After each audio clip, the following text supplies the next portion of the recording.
Ameerikas me sattusime kohta, kus arvati, et Jumal üldse imesid enam ei tee. Ja selle kohta on lausa oma õpetused ju loodud ja kõik. Nii et meie siis sinisilmselt oma kodugrupis, see ei olnud meie kodugrupp, aga selles kodugrupis, kus me käisime, tuli see teema üles ja siis me saime aru, et me lendasime nagu laks täiskiirusel vastu seina.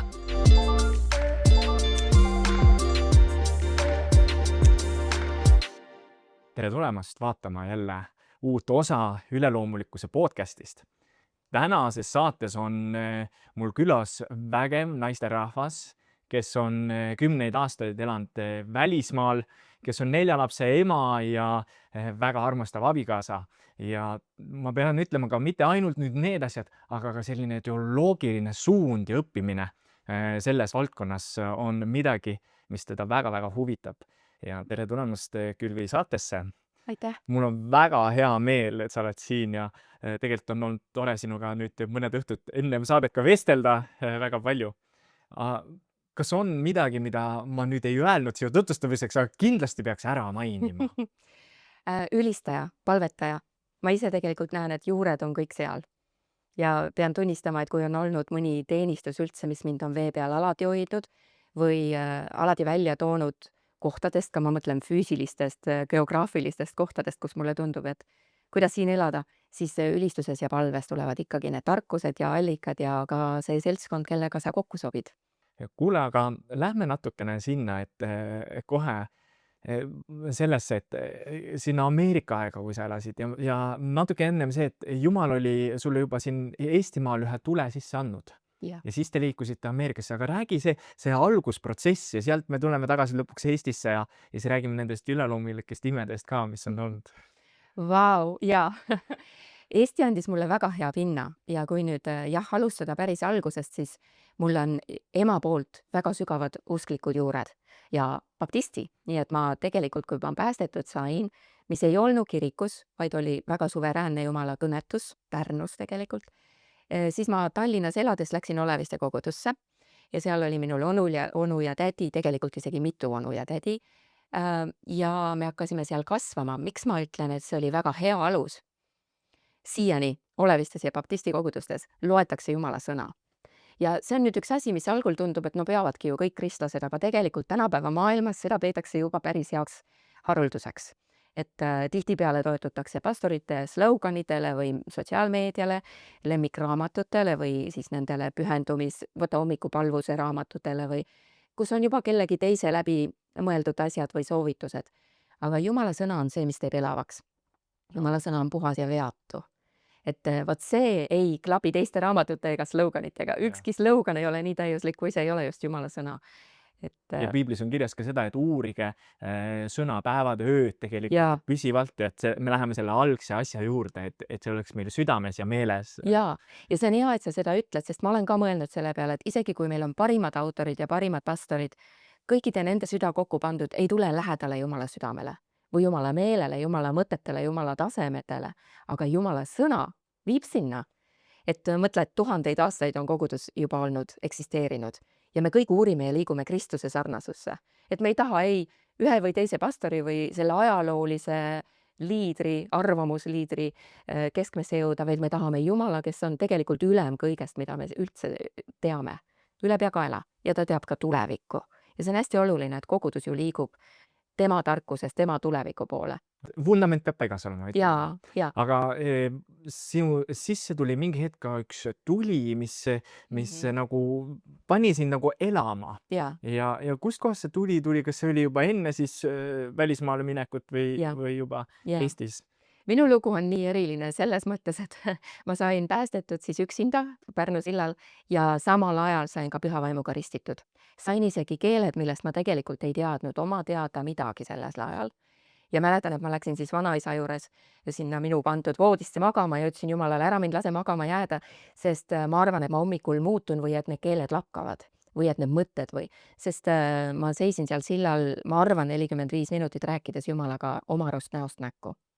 Et selles mõttes see oli niivõrd võimas. Nüüd see tuli vahepeal küll kadus ja tekkisid mul mingid huvid, kui raskused tekkisid, aga see ei ole kunagi järgi jätnud. Ja ma mõtlen, et seda on julgustuseks igale vaatajale võib-olla ütelda, et kui keegi on Jumala püha vaimuga kokku puutunud ja teda täis saanud, siis tegelikult sul võib elus ikka mitu aastat täiesti metsa ka minna. Aga ma tean, et Jumal ajab sind taga, ta ei jäta nagu järele, kui sa just ei paaduka. Sinu asi on lihtsalt sellel ajal ka, hoolimata oma olukorrast, hoida ikkagi tema suhtes süda. Ma mäletan, kui ma läksin voodisse magama ja ma hüüdsin Jumala, ütlesin, et ma annaksin sulle nii palju selle eest, et kas või jälle sinu kojas, nagu Taavet ütleb, seal uksepiida kõrval seista, et see on parem kui 1000 päeva või 2000 mujal. Ma täpselt nii palvetasin ja siis ta püüdis mu jälle kinni. Aga nüüd sa eelmises küsimuses mainisid, et kuidas ma siis Ameerikas või kuidas me Ameerikas, minu mees ja meie oleme muidugi väga lähedased ja see on nagu eriline kasvamine olnud. Aga ütleme niimoodi, et me lendasime ikka näoga vastu hoopis teist keskkonda. Eestis ja baptistide seas oli püha vaimuga ristimine, kuna mina olen tegelikult näinud kooleviste ärkamist siis. See oli veel see, mis oli 80ndate algus ja 70ndate lõpp. Ma olin pisike laps, aga ma nägin neid karkusid, mis pandi kõrvale ja tantsivaid inimesi, kes ennem ei saanud, kuna nad nägid või kuulsid korraga. Ja see oli nagu väga tavaline, ma ei näinud seda ühe korra, vaid minu armas sädi ikkagi viis meid ja onu viisid meid sinna tihti käe kõrval. Need lood, millest täna ainult räägitakse, et kas oligi nii? Mina teadsin seda. Aga Ameerikas me sattusime kohta, kus arvati, et Jumal üldse imesid enam ei tee. Ja selle kohta on lausa oma õpetused ju loodud ja kõik. Nii et meie siis sinisilmselt oma kodugrupis, ei olnud meie kodugrupp, aga selles kodugrupis, kus me käisime, tuli see teema üles ja siis me saime aru, et me lendasime nagu laks täiskiirusel vastu seina. jah, tahan väga välja tuua selle ingliskeelne see sõna, eesti keeles ma ei tea, aga cessation on Ja. see, ma eesti keelel veel ei Lakkamisõpetus. okei, lakkamisõpetus ja selle õpetus on siis see, et viimaste apostlitega, kes, kui surid ära Jeesuse apostlid, et lõppesid ka imed ja Jaa. tunnustähed. Kuigi variatsioonid on ja see on ka nüüd naljakas lugu, samamoodi nagu evolutsiooniteooriaga, et kuna üks ei pea vett, on ju, siis me kogu aeg venitame ja lisame igasuguseid klausleid juurde. Samamoodi on selle õpetusega, et tegelikult nüüd need, kes siis on õpetanud, et apostlite tegudega, siis nad vaatavad, oi ei, ajaloos ikkagi sündis edasi ja siis see tärmin nagu kogu aeg liigub. Ja siis nüüd need, kes on väga armulised cessationistid, nad ütlevad, et ainult nendes väga pimedates kohtades, kus evangeelium ei ole veel üldse jõudnud, sünnivad imed, sest nad avastavad, et ka täna sünnivad imed, aga nad tahavad ikkagi mingi klausli alla panna. Nii et, aga no minu vastus võib-olla sellele on lihtsalt, et näita mulle üks kirjakoht, kus on öeldud, et nad lakkavad. Et sa ei saa õpetada midagi, mis ei ole üldse nagu piiblis kunagi mainitud. Ma arvan, Jumal oleks selle väga selgelt lasknud ka kirjutajate läbi kirja panna, et see on ainult siis, kui veel kuuldakse esimest korda Jeesusest. Et see on minu võib-olla selline kõige lihtsam lapselik, et näita mulle. Vastupidiseid asju on palju. nii et jõuame tagasi ikkagi selle vundamendini, et piibli lugemine on väga oluline. Aamen, Et- jääme piibli juurde. Jääme piibli juurde. Ja sinna keskkonda siis maandusite, kus enamus, kes teid ümbritsesid, olid just sellise suhtumisega. Kuidas siis te sinna nii-öelda sisse elasite? Ma olen avastanud, et Jumal on kõige parem strateeg maailmas ja tõesti, me oleme ise vahel tema kätes, teadmata, mis see strateegia on. Et ja see nõuab ikkagi julgust, isegi kui sa ei tea, mis see, ja me ei teagi, kas seal strateegia on.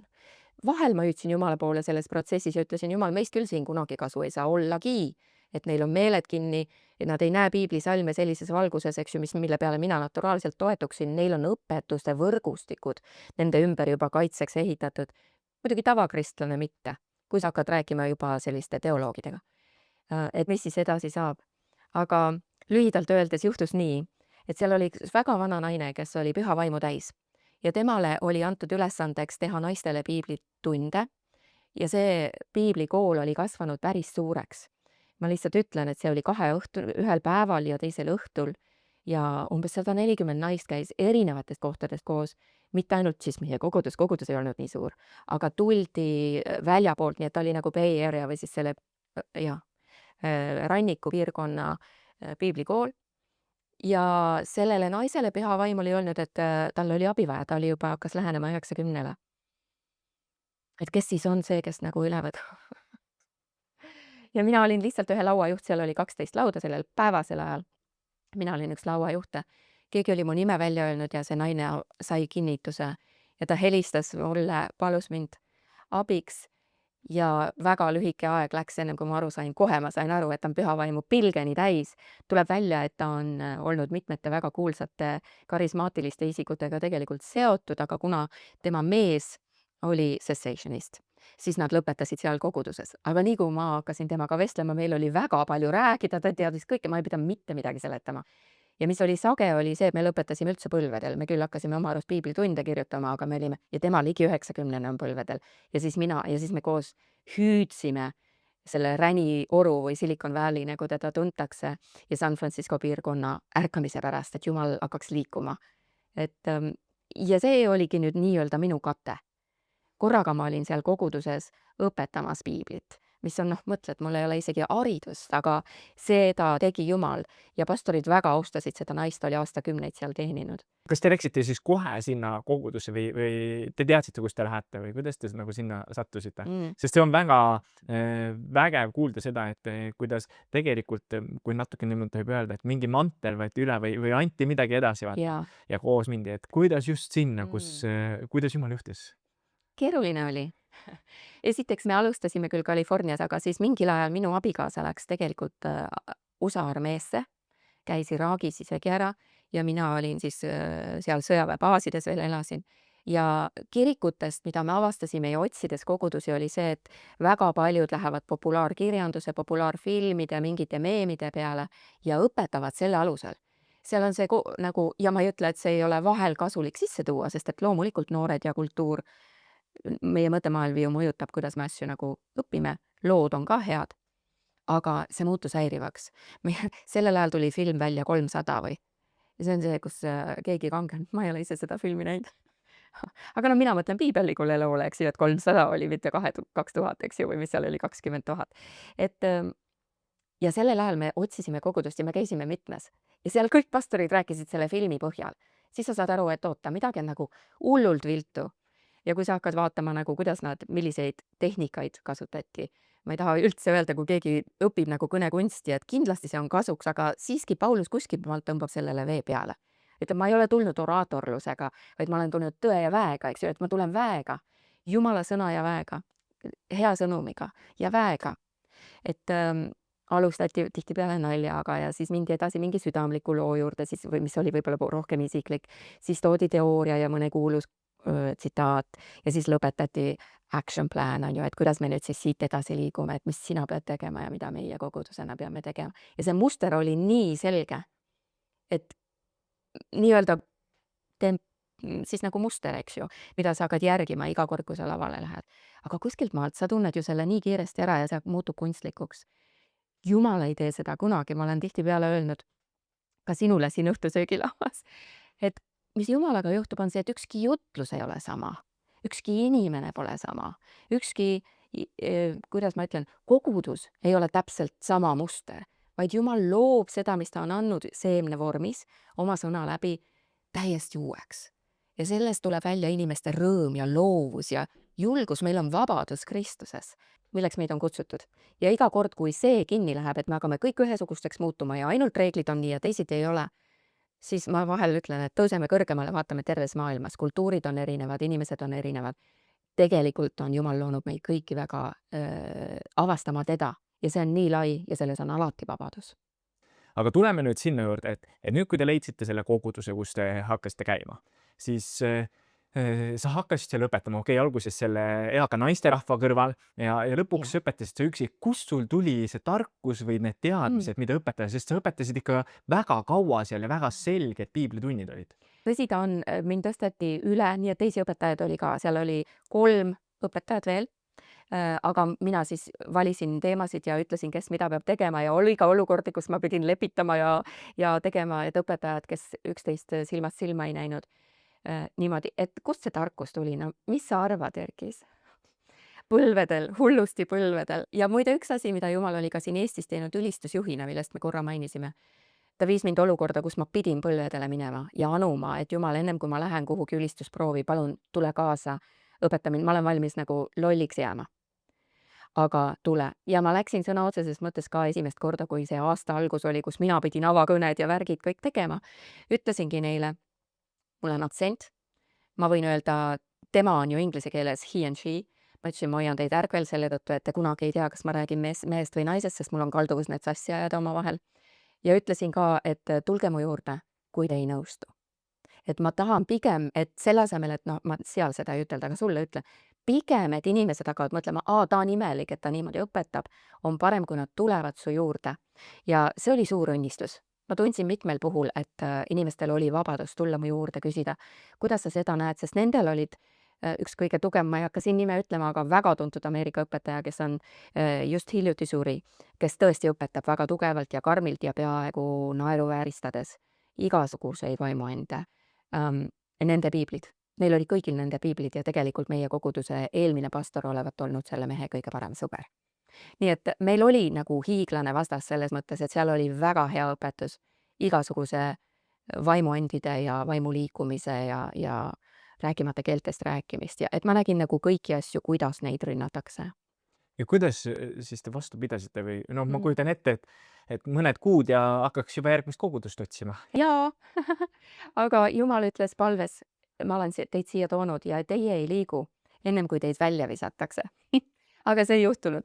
Aga tõesti, ma kaklesin Jumalaga, see on pikem lugu, siin saates ma võib-olla ei lähe sellesse, aga Jumal ütles, kas sa armastad, vaat see koht nagu Peetrusega, siis toida, siis toida, siis toida. Ja siis ma isegi ütlesin Jumalale, et aga kedagi ei huvita. Sellel hetkel oli midagi just sündinud, mis mu lootuse nagu viis väga ära. Ma ütlesin, Jumal, vii meid siis Eestisse. Aga Jumal näitas mulle korraga nägusid, kellele ma ei olnud tähelepanu kunagi pööranud ja ütles, räägi nendega. Et need olid inimesed, kes olid öelnud, Külvi, lähme kohvile. Külvi, ma tahan kokku saada. Lähme sinna või teise. Ja ma olin oma agendade ja oma elukiirusega nendest mööda vaadanud. Ja nüüd, kui edasi minna, siis tegelikult et ma nendega ühendust võtsin, sellest tekkiski grupp, kus hakkas Jumala vaim võimsalt tööle. See oli suurte palvete ja nutmise, tegelikult ööpalvete lausa isiklike ööpalvete tulemus, mis on ka, mida sa ise ei tee, selle peab Jumal andma.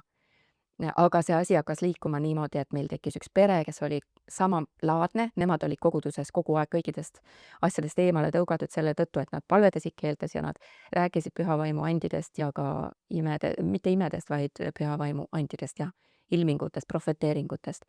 Ja nad olid selle tõttu nagu koguduses alati nagu ääremaal niimoodi umbes, et olge vähemalt tasa. Nemad tulid välja, Jumal andis nendest meile partneri ja nemad ka nüüd hiljem võtsid selle üle, kui me ära tulime. Ja sellest on terve, ma ei julge öelda liikumine, aga ma ei oska ka muud, mingi nihkumine, mingi rada tekkis Silicon Valley'sse, mida seal varem ei olnud. Ja COVID, usu või mitte, nii-öelda needus, aga tegelikult oli see, mis tõi selle täiesti sealt maalt välja purskama. Et selline jälle strateegia, Jumal on nii teadlik kõigest, mis tuleb. See on vägev kuulda, et tõesti Jumala plaan läheb ja tuleb esile ka Jaa. mingi kriisi keskel. Jah. Te olite seal kokku 20 aastat. Mis on niisugused vägevamad lood just sealt? Ma mõtlesin ka, kuna ma tean, saate nimi on Üleloomulik, et tegelikult ma tooks 2 väga erinevat lugu. Nüüd, väiksemaid ma nägin. Ma tean, kuidas põlved said inimestel terveks, keda ma isiklikult tundsin, kui kellelgi oli pahkluu, olid peavalud, kõrvakuulmised, selliseid asju ma nägin ka. Aga ma ütlen ausalt, kuna minul mõõtureid ei ole ja mina neid valutasemeid ei tea, siis ma nendest täna ei räägi.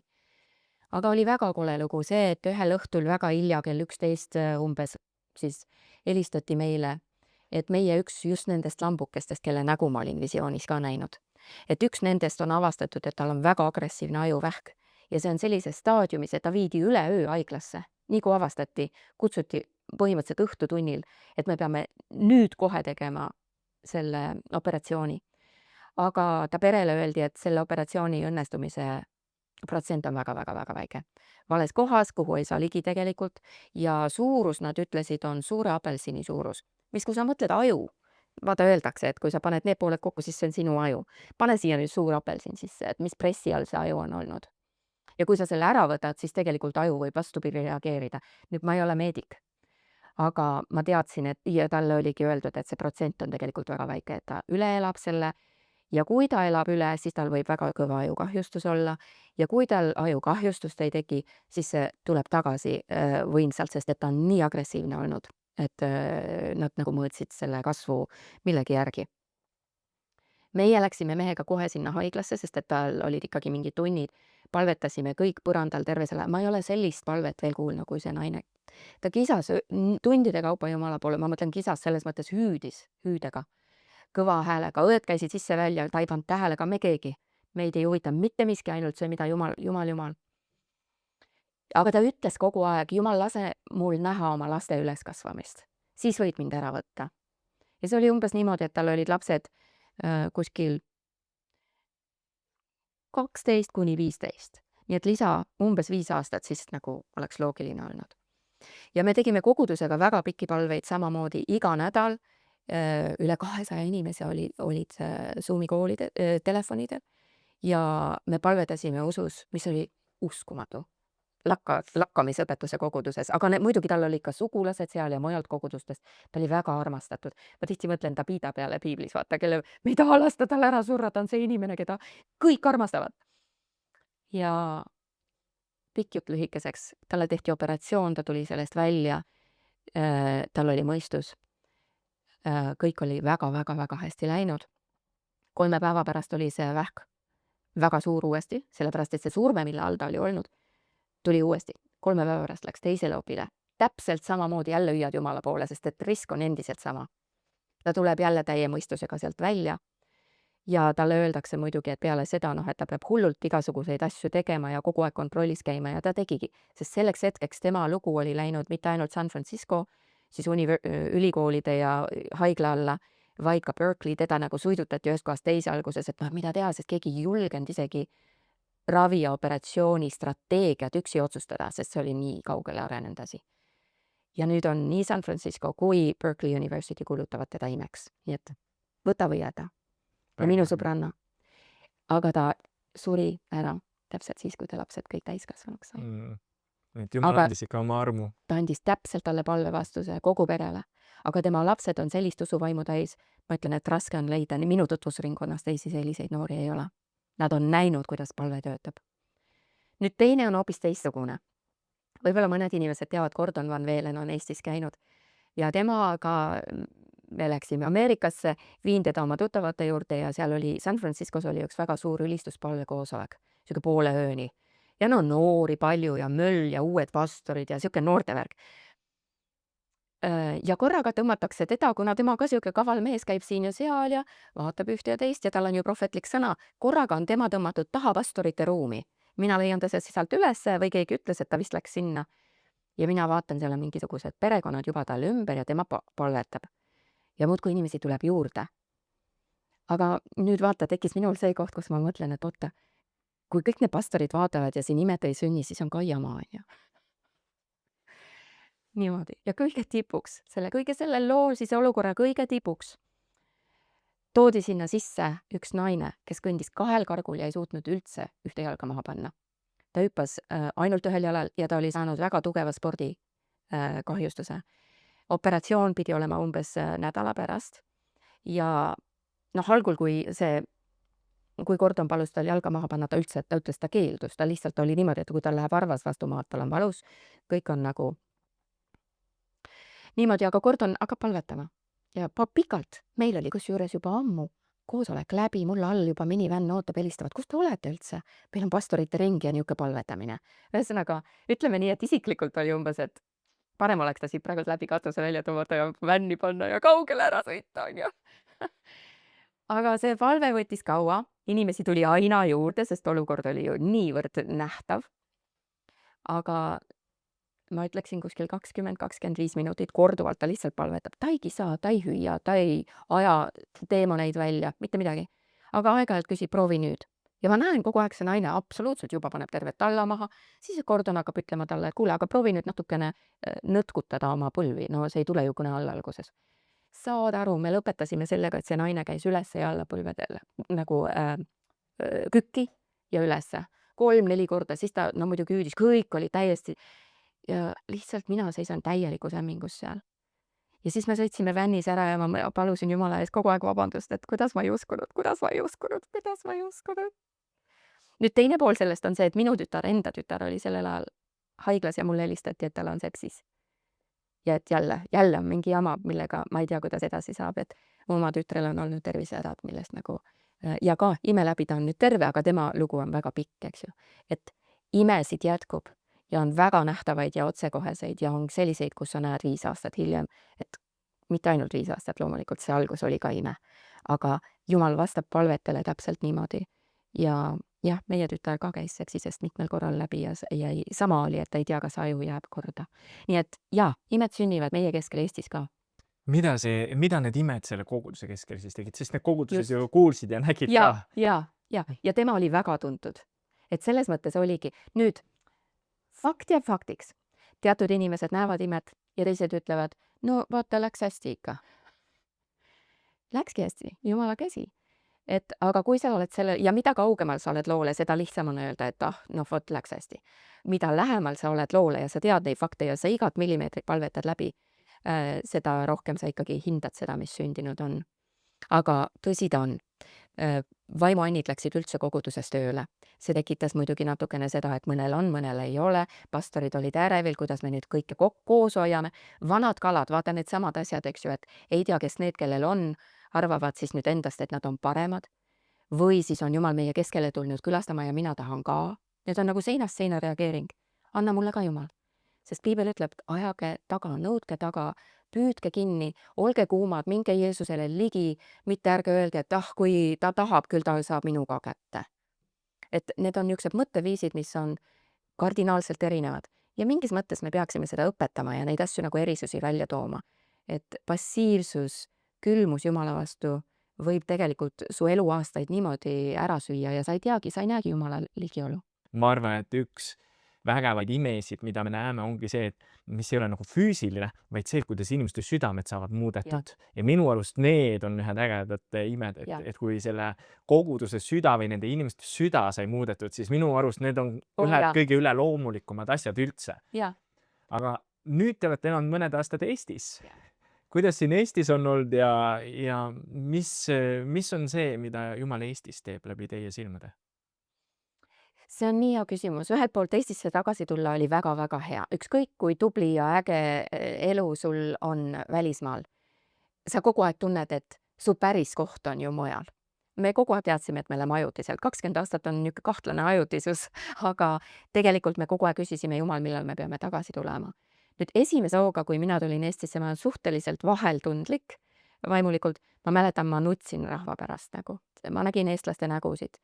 Tulles Californiast ja ikkagi suhteliselt hea, no tõeliselt hea eluühiskond, siis sa tuled tagasi ja näed eestlasi, kellel ma saan aru, et tulevad suure selle toidukotiga ja ma tean, et tal ilmselt võib-olla ei olegi rohkem palgapäevani raha või kes on joonud või kes on näha, et on lihtsalt mornid ja kibestunud ja see tänavapilt oli lihtsalt nii erinev. Ja see rabas mind niimoodi, et ma ikka paar korda pidin ühe korra tõmbasin autotee kõrvale, et lihtsalt hüüda Jumala poole ja siis sõitsin edasi. Et nagu niimoodi tabas. Teine asi, ja muidugi põhiline on ikkagi see, et siin teatakse Jumala väge. Eestis ja tuntakse piiblit. Need kaks asja on ju see, mille peal kogu usk seisab. Siin, kui sa ütled piiblisalmi, sa ei pea tõestama, et kus ta on, et mine vaata järele. Osas juhtus seda ka, et ma pidin ütlema, et on piiblis, mine otsi. Ma vaatan telefonist ise ka, kus ta täpselt on, sest mul tihti ei ole täpselt meeles, kus ta on. Ma raamatute kaupa umbes, aga täpselt numbrit ei mäleta. Siis mine vaata, otsi ise ja siis nad tulevad, ongi, kuidas niimoodi. Eestis niisugust asja ma ei ole veel kohanud. Aga ja teiseks ka selline usuõhkkond just selle olevist ärkamise pärast ja ka 90-ndatel oli niisugune värskendus ja siiani ma usun, et sa ise ka noortelaagritest ja kohtadest oled kuulnud, et see ei ole võõras. Siis see on nagu väga hea ja väga värskendav ja kergendav, sest Ameerikas olid kogu aeg sa tunned, sa nagu oled täiesti, pead kogu aeg nagu looma piibli põhjal seda reaalsust ja pinnast, et inimesed usuksid. Sest kui sa lihtsalt külvina ütled, lihtsalt herkisena räägid, isegi parimaid kogemusi räägid, see ei lähe kuhugi. Sa pead suutma piiblist näidata neid asju. Siis kasvab inimestel usk, kui nad näevad ja näevad seda ka piiblis. Nii et see Eesti piibli tundmise põhi on pigem hea. Väga. Tänu Jumalale ja võiks uuesti tõusma hakata, sest mulle tundub, et ta tegelikult natukene nihkub. Samamoodi see sotsiaalmeedia ikkagi tõmbab niimoodi. Aga mis meie näeme veel, on see, et Jumal tahab tuua väga palju inimesi ja juba toob eriti noorte hulgas ja teatud kogudustes on seda väga näha ja nii põnev on seda näha. Me teame ju seda profeteeringut, et need tuleleegid hakkavad üle terve Eestimaa. Nii et see on sina võib-olla, kes sa täna vaatad seda, ütled, jaa, meil ka, me võib-olla oleme, võib-olla ei ole kuulnud, aga tõsi ta on, et see ongi, pihustub igal pool juba. Aga nüüd, mis siis minu ja minu mehe südamel on väga, et see piibli tundmine läheks vähemalt sama kaugele ja veel kaugem. Ehitistes on vundament sügavam kui maapealne osa. Et me ei hakkaks ehitama õhulosse, mis tuule peale ümber ehitavad, vaid et meil oleks väga-väga sügavad juured. Ja võime piiblist õpetada, rääkida, võime palvetada, Jumalalt saada päriselt sõnu ja neid piibliga kontrollida ja üksteist üles õhutada Kristuse sarnaseks. Endiselt, et me ei taha olla Hergise sarnased ega pastor selle või teise sarnased, vaid me tahame Kristuse täismõõtu jõuda. Ja see on ju, mida piibel räägib. Siis me ei peaks laisad olema. Just. Ja et mu arust see on hea, et vaadata seda, et me loeme mingit lugust piiblist, aga ma ütleks, et mõnikord meil jääb ära nagu mingi detail sealt loost. No ma toon ise lihtsalt siukse detaili loo, et minu arust see on Markuse evangeeliumis, ma võin küll eksida jälle kandida evangeeliumiga siin, aga kui tullakse Jeesust kinni võtma ja küsitakse, pääseb, küsib, et kes on Jeesus, siis ta ütleb, mina olen ja seal on kirjutatud ja nad kukkusid maha.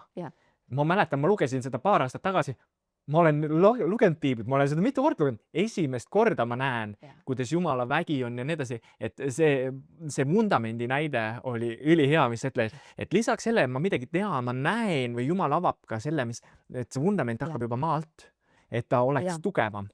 Ja see on see, mida te abikaasa Voldemariga siin Eestis tunnete, et Jumal on südamele pannud tegelikult, et ehitada seda ja teha neid raamistikke. Mis on veel need siuksed imelised lood siis, mis te olete Eestis näinud? Kas on neid või kas, kui palju te olete saanud ehitada juba seda vundamenti või mis protsess selles on? Jaa. Eestis mulle tundub, sina oled eesistmel ja mõned veel noored, et ma alati kuulen neid PLL-i ja Oleviste noorte või laagreid ja kõike ja mul on kogu aeg, mul on nii hea meel, et me suhtleme. Ma tulen siia, mul on tunne, et ma saan oma selle kanistri täis ja lähen oma piibliõpingutesse või õpetustesse, kus me siis iganes tegutseme sellise värske kütusega.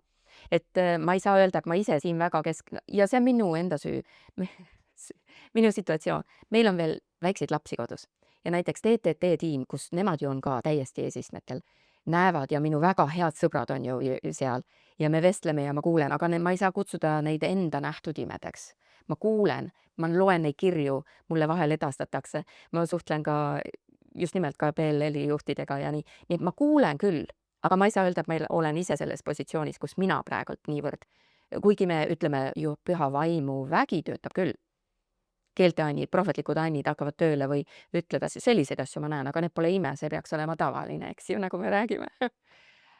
Aga et see, mismoodi Jumal nüüd on veel lisaks tavalisele teoloogiale võib-olla südamele pannud, siis on ka apologeetika, mis on selline sõna, mida paljud ei tea ja ütlevad, mis pärast seda vaja on. Ja ma alati olen, mitte alati, aga ma olen pikapeale avastanud, et need, kes küsivad, milleks seda vaja on, milleks sa sükse asjaga tegeled või kellel seda ja neid on vähe. Enamus inimesi jagavad ikkagi ära, et seda on kohe vaja, nii kui ma ära seletan, mida see sõna tähendab. Et apologeetika on siis tegelikult vastuste andmine inimestele, mis on esimesed küsimused, mis tekivad, kui sa oled usuvõõras või kui sul on usus vaja kasvada, siis näiteks kriisiolukorras või täiesti uues seltskonnas, kes arvavad Kristusest ja Jumala sõnast hoopis teisi asju on välja püüdnud, et sul on vaja nagu omada selgeid ja loogilisi vastuseid sellele, kes on segaduses ja kes on siiras. Ja Jumala sõna räägib 1. Peetruse 3.15 sellest, et seda peaks tegema suures armastuses, aga olema varustatud. Vot see varustatus, et kui nüüd tulevad need noored ja vanad ja uued sisse, siis neil on küsimusi, mis pärast see Buda ikka siis nüüd ei ole Kristuse sarnane, miks nad ei või kõik ühel pulgal istuda või kas tõesti imed on olemas või tervenemised või asjad. Ma praegu mõtlen, mis need esimesed küsimused veel on. Et miks üks kõige karmimaid küsimusi on, miks on kristlus nii eksklusiivne? Kuidas ta ütleb, et ainult tema? Kui inimesed ju ilmselt ju saavad rahu ja rõõmu ja õnne ju mujal ka. Aga see ongi võti, rahu, õnn ja rõõm. Aga see võib ka olla vale rahu, õnn ja rõõm. Et tegelikult ainult Jumalas on sinu päris pääste. Et meil kristlastena on sõnum, mis vajab mitte ainult nii-öelda kaitsepositsioonis olemist, vaid vastamist terve maailma õhkkonnale. Jah, ma siia räägin ka ühe noormehe, ka Ameerika mandrilt ta tuleb, kes otsis erinevaid usunditest, otsis budat ja joogat ja kõiki hinduismist ja ta ütles, et kõik nad nagu aktsepteerisid Jeesust ja nad vaatasid Jah. Jeesuse peale ja ütlesid, et ta on üks Jaa. hea õpetaja. Ja siis ta mõtles, hea küll, et kui kõik nagu ütlevad, et ta oli hea õpetaja, ma vaatan, mis ta õpetas siis. Jaa. Ja siis ta leidis piibli ja ta nägi sealt, et aga Jeesus ütleb ise, et mina olen ainus tee, tõde ja elu. Jah. Mis temal oli selge, kui kõik viitavad temale või vihjavad temale ja ta vaatab lõppsõna tuleb temalt, et siis tema tuli usule niimoodi, Vau. et Jaa. selles mõttes on tõesti vahva näha, et Jeesus ei tegelikult salli ühtegi muud asja, sest kõik muu on maailmast saatana töö ja ütleb, et mina olen Jah. ainus tee, tõde ja elu. Ja see on vabastav, mitte vangi panev. Vot maailma inimene võib ju mõelda, et oota, kui sa tuled Kristus, esiteks seal on mingid reeglid, mida ükski teine ju ei pane, on ju. Et mingid reeglid, mingid süsteemid, isegi vaata, et ähvardused, et äkki sa lähed põrgu või et sa kaotad oma elu või et see peab ikka vangla olema ja see ongi, kuidas nähakse tihti Kristust, et no see on mingi pime, hull kurjus, et lühinägelikud. Ja samas selles Kristuse eksklusiivsuses on ainuke viis, kuidas sa päriselt läbi selle maa ja aja ja ruumi saad päästetud ja olla üdini rahuldatud Jumalas, kes on kõikide asjade looja. Et isegi selle paradigma muutmine. Et see ju, kui sa näed päris kristlast, kes on püha vaimu täis, see on ju kõige vabam, kõige rõõmsam, kõige lahedam ja samas ka tõesti kõige rahuldatum inimene maa peal. Meil on nüüd mõned minutid veel jäänud, aga enne veel, kui me päris lõpu teeme, siis lühidalt üks teema, mida ma tahan puudutada, on seesama ülistusteemaga. Kui sa oskad natukene tuua välja seda, et kuidas seal Jumal tegutseb siis, kuidas tegutseb, kas üleloomulikult või üldse, mida ta seal teeb? Suveräänselt on see sõna tegelikult. Ja ma ütleks veel kord, suveräänselt, suveräänselt, suveräänselt. Meie teeme oma koguduses praegult Nõmmel iga 2 kuu tagant koguduste vahelist, seal käivad mitmelt poolt erinevad inimesed, kaasa arvatud juhid, kohal, kus me üldse ei lepi kokku mitte midagi. No ülistusbänd ilmselt teab, mis, eks ju, nad teevad, aga sisuliselt me alustame ja hakkame. Ja mitmel korral on lihtsalt see teadmine, et nüüd Jumal tuli ruumi, nüüd ta hakkab liikuma, nüüd ta teeb asju, pärast tulevad ainult tunnistused. Kui keegi teab Katrin Kuulmann, see on üks naine, keda ma olen vahel vaadanud, ta läheb lavale ja ta lihtsalt nii kaua laulab, kuni hakkavad korraga naks. Nagu terve, kõik on puudutatud. Ta ei tee nagu mitte midagi muud. Ja ma võtan umbes sama lähenemise, et kogu hing, kogu vaim, kogu mõistus, kogu olemine kallad välja, oled valmis lolliks jääma, oled valmis nutma, kui vaja või oled valmis. Ja see ei tähenda, et sa pead lollusi tegema või kuidagi rumal olema. Ei, ikkagi piibli põhjal täiesti ja tõeline südamete nagu murdumine ja otsimine. Ja siis tuleb vägi. Ja sa kunagi ei tea, mis ta teeb. Prohvetlik sõna on üks märk. Üldse selles saates ma mõtlesin kohaliku väga hea piibli koht, mida võiks öelda on Matteuse 11, peatükk on vist alguses kohe see, kus tuleb Johannese sulased, ta läkitab oma sulades küsima, eks ju, et Jeesuselt, kas sina oled see või keegi teine, keda me siin siis ootame nüüd, eks ju. Ja mis sa vastus siis on? Kuuljad, või tähendab, kurdid saavad kuuljaks, jalutud saavad kõndima, silmad saavad nägema. Minge ütelge talle seda, siis ta teab, kes ma olen, sisuliselt. Ja täna on see sama. Kristus meie keskel teeb neid asju, mida inimesed ei tee, lihtne kui lihtne. See kõige selle autor on Jeesus, et olgu see ära öeldud, siin mitmeid kordi olen öelnud ka, et tegelikult me mitte ei austa inimesi või ei vaata, et mis vägevad tegusid kedagi saadab või mind saadab, vaid et see mõte on see, et Jeesus on tegelikult see ja üks asi, mida sa mainisid, on ka see tegelikult endale suremine. See, et ma ei hooli sellest, milline minu, ma ei tea, väärtus jääb või kui tähtis ma olen või kas kuidas teised mind näevad. Just, et kui see jääb tahaplaanile, siis Jumal hakkab tegema midagi vägevat ja võrratut. Kui tohib, ma lisan veel küll ka nüüd jälle tasakaaluks, ma alati mõtlen, mis piibel veel ütleb. Teine tasakaal on ju see, eks ju, et tulevad valeprohvetid ja valeõpetajad ja nendel on vale ime. Ta ütleb isegi, minu nimel te ajasite välja, aga ma ei tunne teid. Ja tegite imesid. Et see on olemas ja antikristus tuleb suurte imetähtedega ja ütleb, näed siin ja näed seal, ta ütleb, ärge liiguge selle peale. Kui Jumala poeg tuleb, siis on kõigile nähtav. Aga ta matkib ja mille järgi tuntakse ja seda ütleb ka piibel viljast. Sa näed ära sellest sulase eluviljadest ja tema südameviisist. Ma olen tihti öelnud, sa pead samas ruumis olema selle inimesega, et aru saada, mis ta vili on. Vaim tunnistab. Kui midagi on viltu, hoia eemale.